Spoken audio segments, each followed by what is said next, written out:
North Korea launched a sixth nuclear test on Sunday of a hydrogen bomb. The test was the most powerful ever by the communist nation. It created the effect of a 6.3 magnitude earthquake.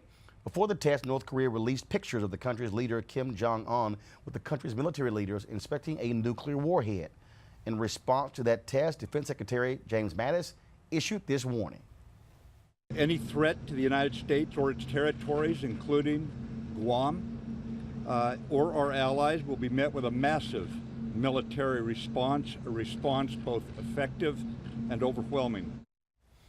For the Commander-in-Chief, Donald Trump was much more muted when asked about the U.S. response to North Korea.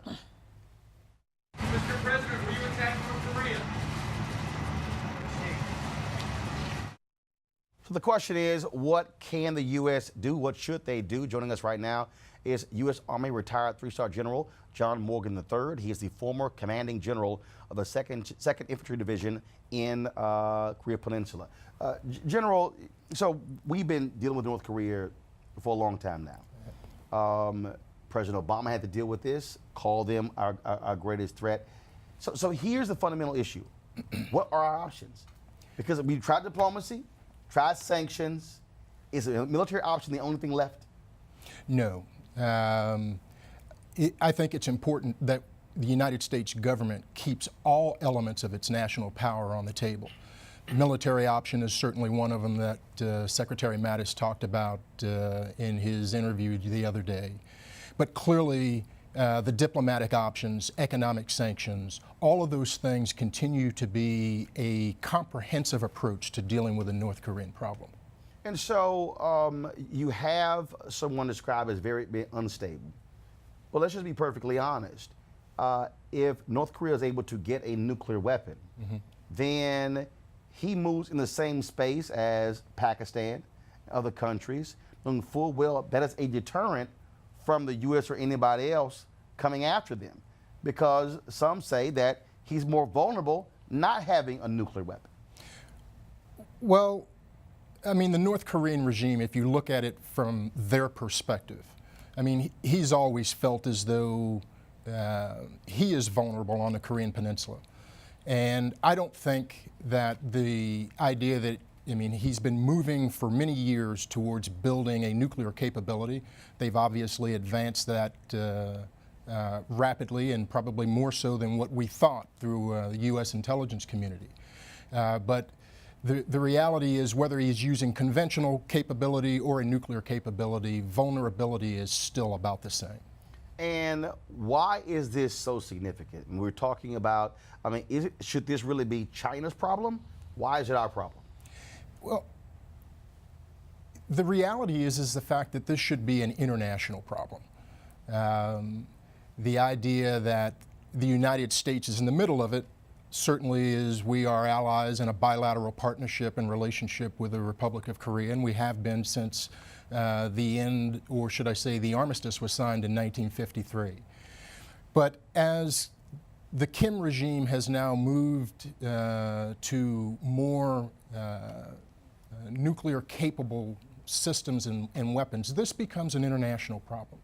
We, as the United States government, should continue to make it as an international problem, continue to work very, very closely with our partners in the region and our bilateral partner in the Republic of Korea. You know, General, everything I've read says that this issue is about containment and deterrent, that North Korea, for all practical purposes, has nuclear capabilities now. And so that's really not the debate.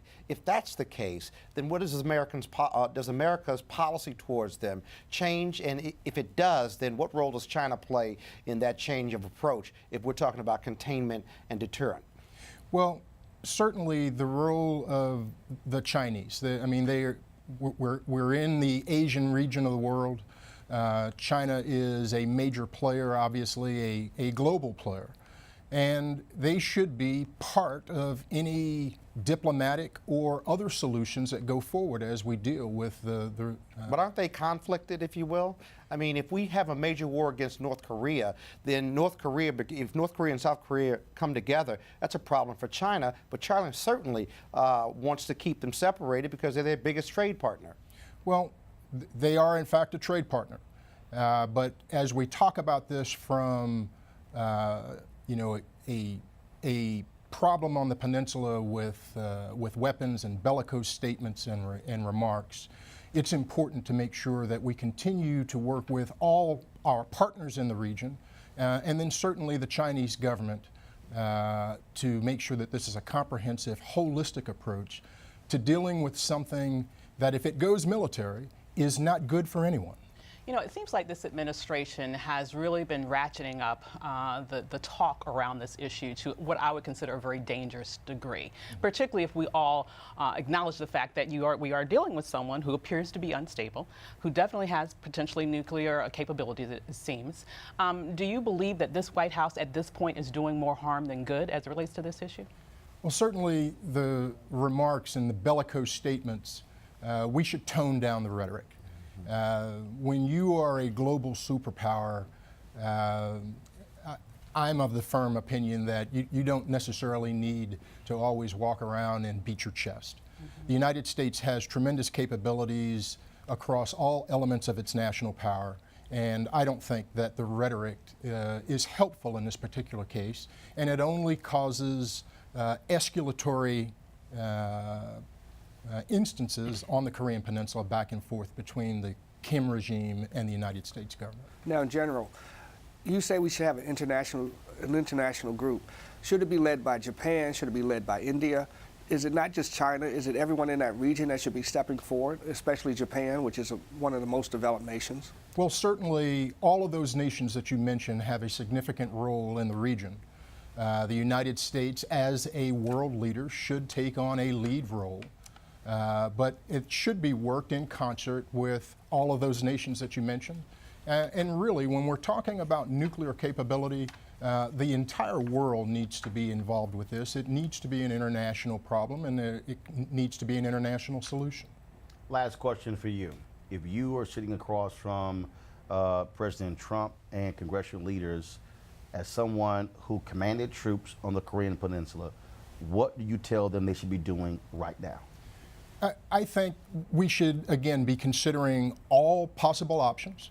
Certainly the military is doing all of its preparations, preparing defensively. As a former commander in the U.S. 2nd Infantry Division, we would continue our preparations in the event that hostilities were to break out.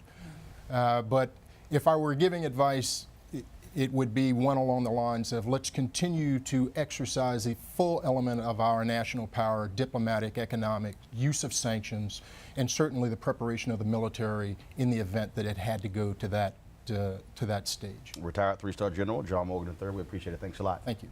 All right, folks, coming up next to News One Now, we'll talk DACA and what does that mean for 800,000 folks. Could they be sent out of the country due to President Donald Trump? We'll break that down next. News One Now, TV One.